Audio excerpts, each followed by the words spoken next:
ভাই ঘটনা কিন্তু একটা ঘটে গেছে। লায়লা চক্রান্ত করা মামলার কেসে প্রিন্স মামুন কিন্তু জিতে গেছে।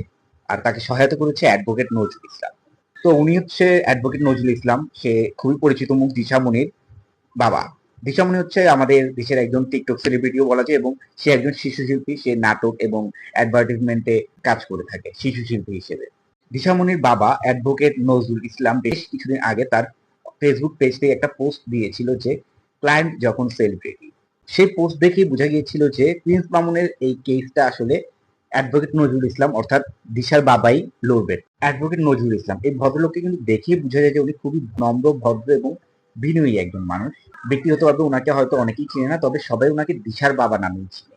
বর্তমানে ফেসবুকে একটাই পোস্ট দেখা যাচ্ছে যে প্রিন্স মামুনের এই সুন্দর মুহূর্তটা সম্ভব হয়েছে একমাত্র দিশামণির বাবার কারণে, এবং সবাই দিশামণির বাবাকে এই বিষয়টার জন্য খুবই রেসপেক্ট দিচ্ছে।